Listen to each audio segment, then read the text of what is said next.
السلام عليكم ورحمة الله وبركاته. تحياتي لكل أصحابي وكل حبايبي. يا جماعة نبدأ أهم حاجة وأهم من الفيديو نفسه، نبدأ الكلام بخير السلام. فاللهم صل وسلم وبارك على سيدنا محمد وعلى آله وصحبه وسلم. النهارده يا جماعة، النهارده ماتش الأهلي اترحل من 7 ل 9، يعني الماتش النهارده الساعة 9 مساء. عشان اللي ما عندوش خلفية يبقى عرف، الماتش النهارده الساعة 9 مساء، الدور اللي قبل النهائي في كاس مصر، الاهلي وانبي. عايز اخش في كام موضوع كده على السريع. انتوا عارفين انا ما بطولش عليكم، بس قبل اي حاجه اللي مش مشترك في القناه يتفضل ويشرفني باشتراكه في القناه واللايك والشير، وبشكركم يا حبايبي. القناه بتكبر بحضراتكم وشكرا لكم. في واحد يوتيوبر حبيبي، الصراحه تتقال حبيبي، بس انا عايز اصحح له معلومه بس، اللي هو هقول لكم الهستيري. حبيبي يا هستيري، حبيبي يا هستيري، انا بس ما بعدلش عليك يا صاحبي، انا بس هقول لك كلمتين. انت اخر فيديو عملته بس ما خدتش بالك منه. بتقول ان النادي الاهلي مضى رغبه مع احمد فتوح، والرغبه دي مش عارف ايه ملهاش اي لازمه. انا بقول لك يا هستيري، لو احمد فتوح مضى عقد مع النادي الاهلي ومش عايز يكمل، النادي الاهلي بيديله عقده، بيودي له عقده لغايه عنده. وعندنا في ذلك امثله، يعني ما بتجيبش كلام من بره. شيكابالا مضى للنادي الاهلي والنادي الاهلي ودى له عقده لغايه عنده.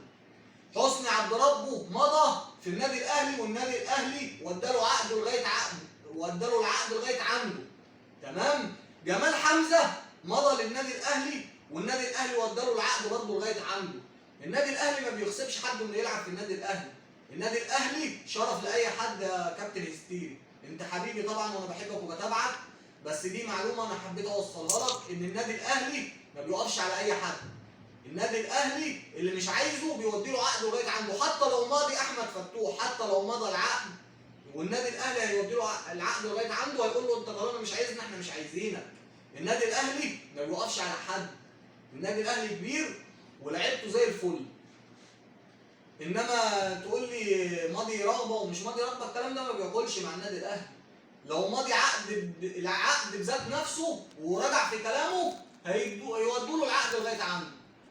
النهارده باذن الله نعمل ماتش محترم مع انبي، وباذن الله والله يا جماعه، يعني ايه، عشان الظلم وحش. المفروض اللي يشارك في الكأس السوبر الجديد اللي عاملينه من 4 فرق ده، المفروض اللي يشارك نادي انبي.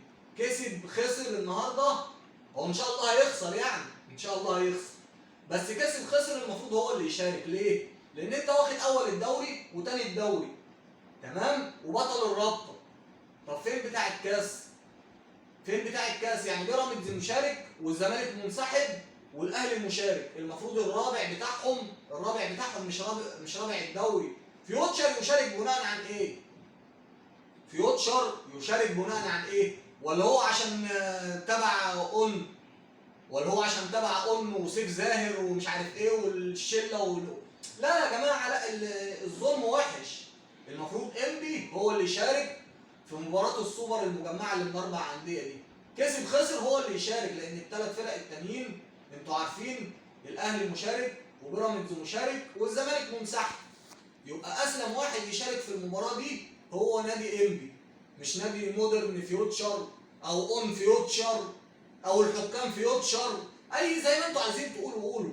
يا جماعه احنا ما بنخافش من حد، وكلمه الحق بنقولها علينا قبل اي حد. بقول كلمه الحق عليا قبل اي حد. كلمه الحق لازم تتقال. نادي انبي اقدر من فيوتشر ان هو يشارك في السوبر. وبعدين يا جماعه لو بتدوروا على جمهور، لا ده عنده جمهور ولا ده عنده جمهور. يبقى الحق يتطبق، الحق يتطبق. بفكر حضراتكم يا جماعه ان الماتش النهارده الساعه 9، وباذن الله النادي الاهلي هيكسب.